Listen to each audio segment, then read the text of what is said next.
kaunting talong at saka patola lang po ang aking gugulayin mga kanayon. Babawiin ko na lang dito naman po sa madaming talbos ng kalabasa. Lalagyan ko ng kabote yung nakukuha po sa dayami. Dami. At saka bulaklak po ng bagin na kung tawagin po sa amin to sa norte, sa badikong o kaya ay bagbagkong. Marahil iba sa mga iba ho nating kanain dyan, hindi nila kilala o natitikman pa etong klase ng bulaklak na napakasarap nga pong gulayin. Lalagyan ko lang ng kamote, buridibud kung tawagin po sa amin yung gantong klase ng luto. Eto na ho ang aking magiging pananghalian at hapunan naman po ng aking mag-iina mamaya pagkasundo ko sa eskwela. Dito ko nalulutuin sa kawali, hindi na dun sa palayok, para may pakita ko yung kanyang kulo. Dahil pag yung sa palayok, medyo madilim ho yung loob. Pinaghugasan po ng bigas itong aking pansasabaw. Lagay ko na din tong kamote. Pampaalat po na bagoong. Yung sa mga inang ko, yung may isda pang ganyan, mas masarap daw. Saka sinasala na lang. Medyo durog na ho yung kanyang kamote. Dagdag pampalasa, pritong kiwit o kaya po yung ano yan, igat. Pahabol pala, muntik ko na nakalimutan yung luya. Ilagay ko na din tong kabute. Pati na din ho itong talong at saka yung patola. Madali lang humaluto itong bulaklak kaya pinanghuli ko na.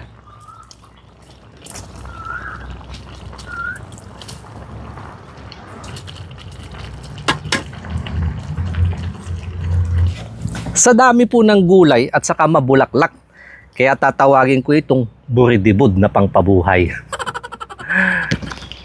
Ay, kalimut. Lord, maraming salamat Ama sa pagpapalang pinagkaloob po sa amin. Basbasan po ito in Jesus' name. Amen. Medyo nasabik pa ako dun sa bawa. Oh. To the hagod, mayang. May tamis. Dahil nga po yung kamote at saka yung mga gulay, kahit natin sa kiwa, may kaunting alat.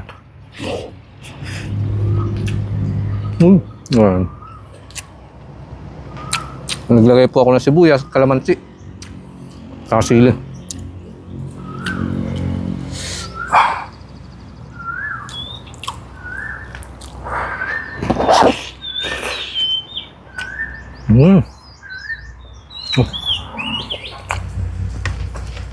Napakalinamnam. Isa pa ho ito, kabuti. Pag may kabuti yan sa baw ko, sa nagkakalasa.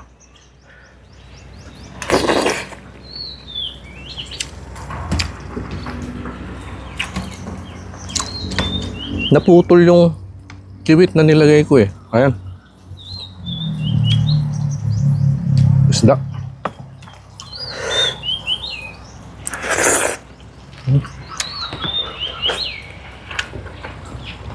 Kompletos, ricados. Ulam na wala ka nang hihilingin pa.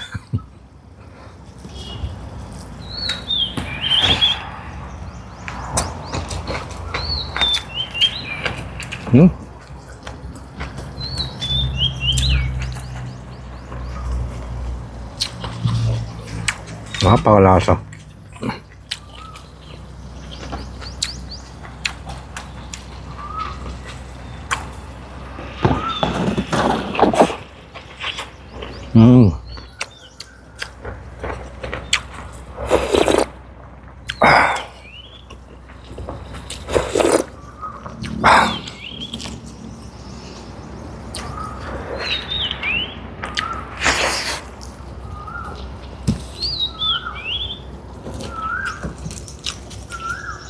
Kalahati lang po yung nilagay kong bulaklak. Ito pa yung kalahati. Kung mayroon pa ho kayo suggestion, ano pa magandang gawin luto dyan, pa-comment nga mga kanayon. At yun naman po ang susunod kong gagawa ng video.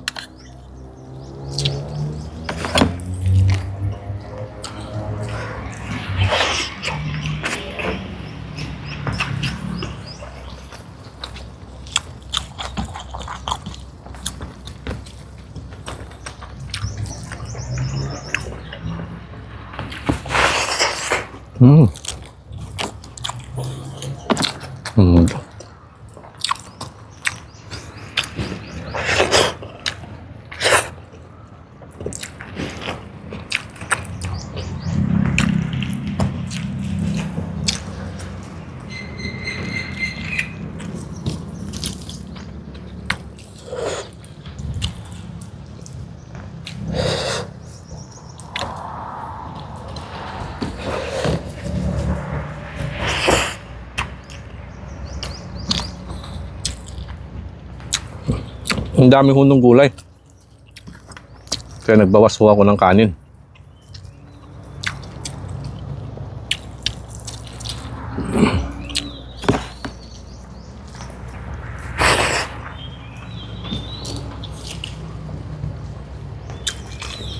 Saka may mga nakakapansin nga din ho.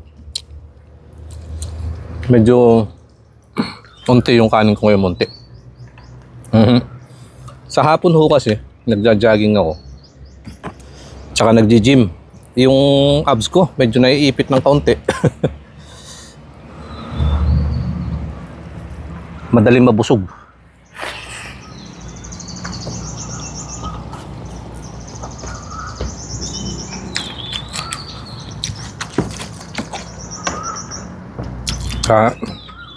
Saktong kain lang ho.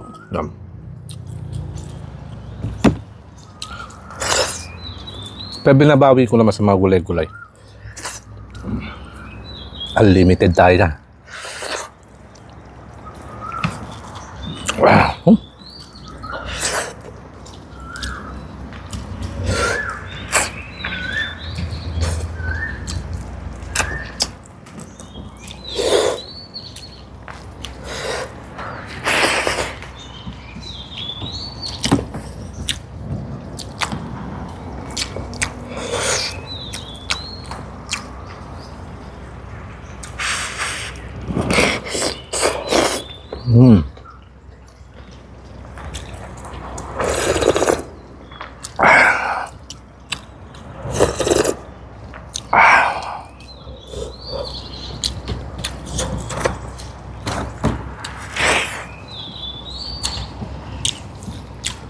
Hindi ko alam kung alin yung uunahin kong dadakutin.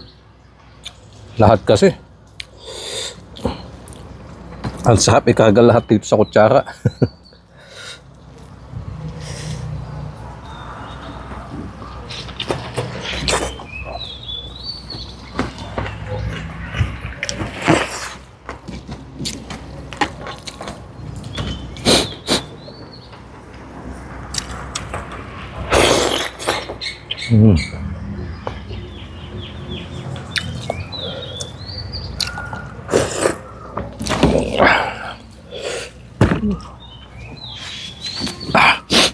Labas ng pawis. Sa anghang, at saka pag yung gusto mo yung isang bagay na kinakain mo, parang sabik na sabik.